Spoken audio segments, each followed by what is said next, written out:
What if I told you that Naruto is actually a masterclass in game theory? The Hidden Leaf consistently follows a strategy that closely resembles what many game theorists consider one of the most stable long-term approaches. Meanwhile, nearly every major villain is built around rejecting that strategy, and their failures help explain why those alternatives don't last. Game theory is the study of strategic decision-making. Whenever your choices depend on what someone else might do, you're playing a game. Or a simpler version, since the literacy crisis is dooming us all, game theory is about choosing the strategy that lets you win the most while assuming everybody else is trying to do the same. So, what is the game that the villagers in Naruto are playing? The world of Naruto is fundamentally unstable. Unlike our current world, there are no major powers observing the actions of nations to stop any bad actors from wreaking havoc. If another hidden village decides to invade tomorrow, there's very little stopping them doing so. So as the Hokage of one of these nations, what do? You know at some point in the future you will be involved in combat. So how do you maximize peace times while also limiting the amount of civilians that get killed in these attacks? This isn't just an anime problem. Political scientists, economists, and mathematicians have spent decades trying to answer this exact question. And you essentially have two moves. You either strike first or cooperate and hope your opponent does the same. If you were the only person to choose a move, the outcomes would be obvious.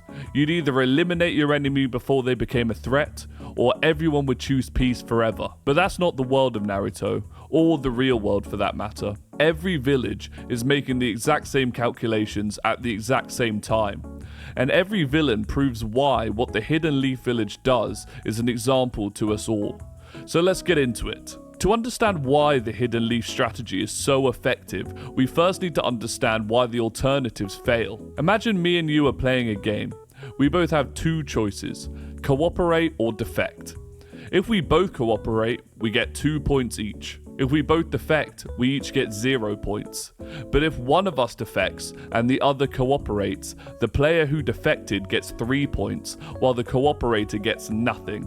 The catch is that neither of us knows what the other has chosen until we reveal our answers. So what would you choose?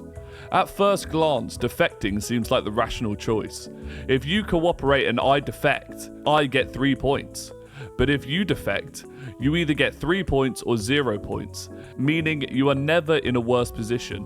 No matter what you choose, defecting is never worse than cooperating. And what you've just played is a thought experiment known as the prisoner's dilemma.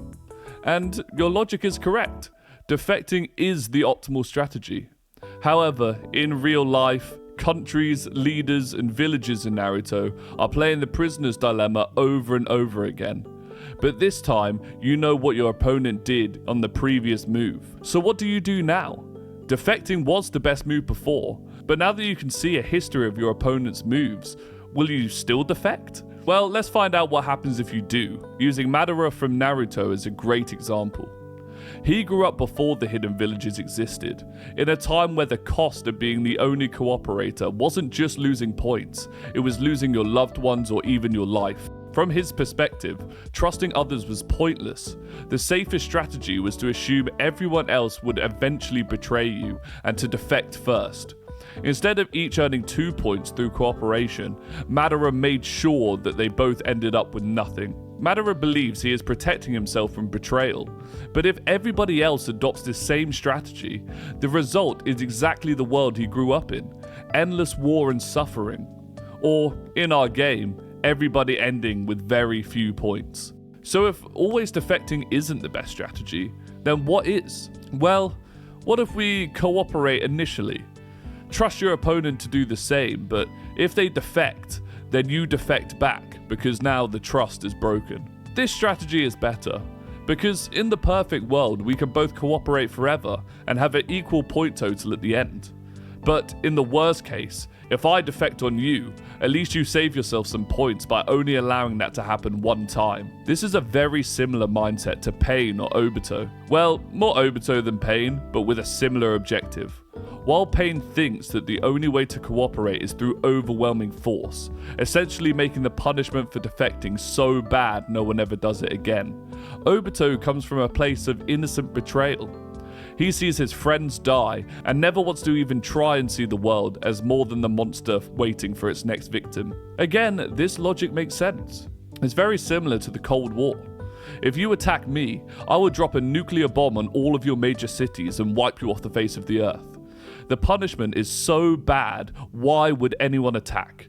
But like Pain and Obito eventually realize, this strategy leaves a lot to be desired, because no matter the mistake, whether it's a defect in the game or a casualty on the battlefield, there is no room for cooperation afterwards.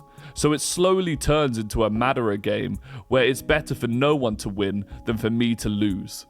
So this strategy again is fundamentally incorrect. So what about the other villains? Does anybody get closer?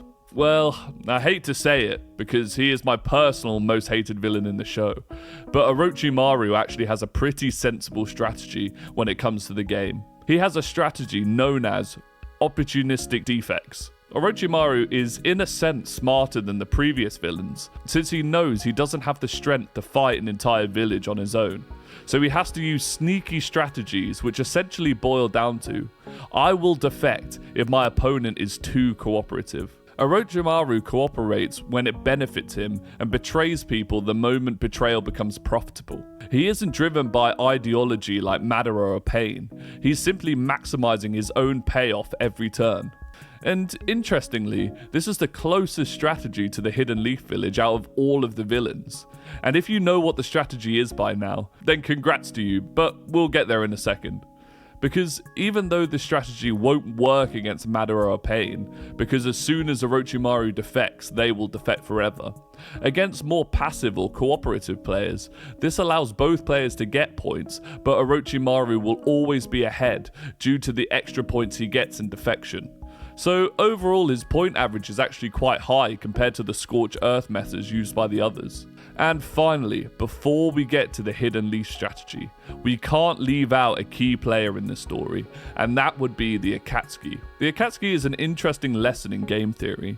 While in the show they seem to play in a similar way to Orochimaru, from a zoomed out perspective their moves almost seem random, since it's a collective, not just one person. Depending on their objectives, they could defect multiple times in a row or be cooperative for long periods. Cooperation meaning hiding in the shadows for this demonstration. But it does bring up an interesting question. If you randomly decided every round to either defect or cooperate with no logical reasoning, would you score higher than the deeper strategies?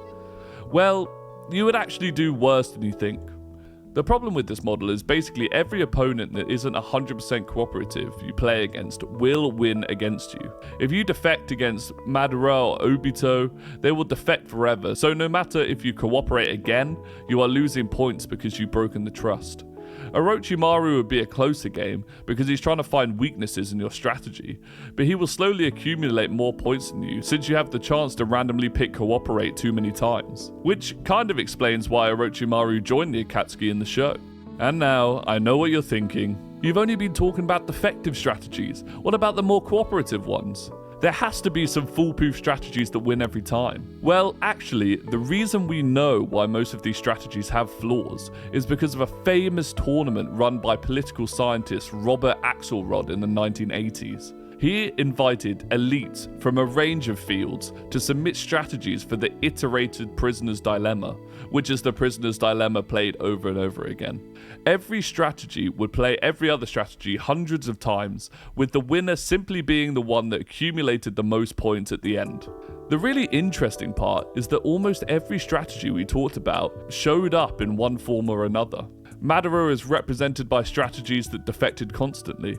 They avoided ever being taken advantage of, but because of this, they spent the entire tournament fighting everyone and ended up with terrible scores. Obito and Pain's approach appeared too.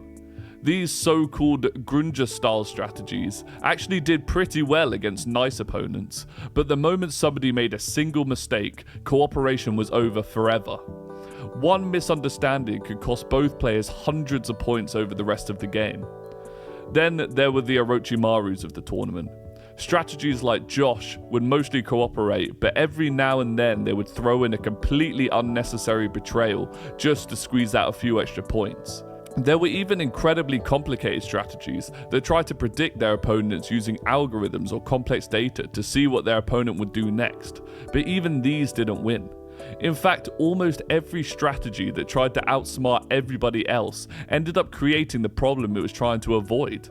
By chasing the biggest individual payoff, they sacrificed the consistent cooperation that actually produced the highest scores over hundreds of games. The strategy that won the entire tournament wasn't trying to be clever. It was actually only 4 lines long. And it was called the infamous tit-for-tat strategy. And once you understand how it works, you'll realize it's almost the exact philosophy the Hidden Leaf Village follows throughout Naruto. So what exactly is tit for tat? Well, despite winning one of the most famous game theory tournaments ever held, it was incredibly simple. Rule number 1, cooperate first. Always give your opponent the opportunity to choose peace. But why?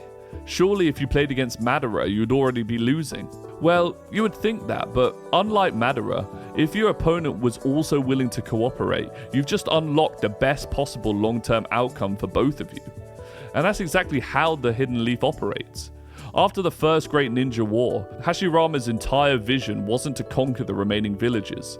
It was to create a system where they could all exist together. Time and time again, the Leaf extends diplomacy before violence, because the reward for mutual cooperation is always greater than another war. However, this is where the second rule comes in, and where tit for tat gets its name.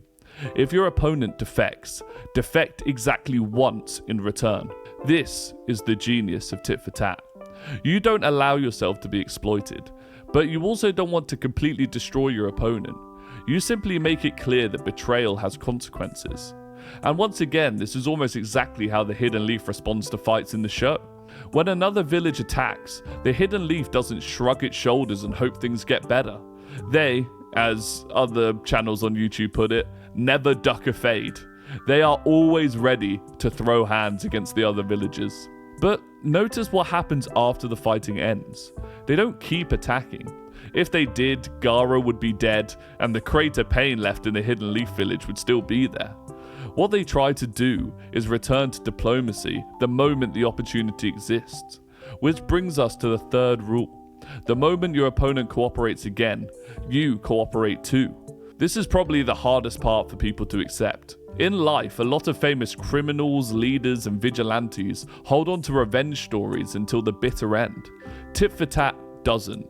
The strategy understands that if both sides keep retaliating forever, nobody wins. Someone has to be willing to stop the cycle of violence, and if that isn't the whole point of Naruto, I don't know what is. A lot of enemies in early Naruto eventually become allies later in the show. It's pretty incredible turnaround in a world filled with violence. The Hidden Leaf never forgets what happens. It simply recognizes that endless punishment produces endless enemies. And that brings us on to the final rule. Keep your strategy simple enough that everyone understands it. This sounds obvious, but it turned out to be the biggest reason Tit for Tat won Axelrod's tournament. Other strategies were constantly trying to trick their opponents. Tit for Tat never lied about what it was going to do. If you cooperated, it cooperated.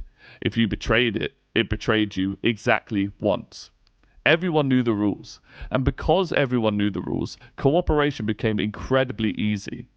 And is also the reason why fans can get behind Pain or Madara stories at a deeper level. They always say that the devil you know is always better than the devil you don't. And these villains' philosophies are incredibly simple as well. But Naruto, as well as the Axelrod tournament, proves something that many people still don't want to believe. That although cooperation doesn't guarantee success every time, without it, you are guaranteed to fail. Every villain in Naruto believes peace comes from ending the game, but Naruto believes in something much harder, to keep playing the game. And strangely enough, that's exactly what game theory says gives us the best chance of winning in the long term, so we can all live more peaceful lives. And that is the iterative prisoner's dilemma. Thank you for watching.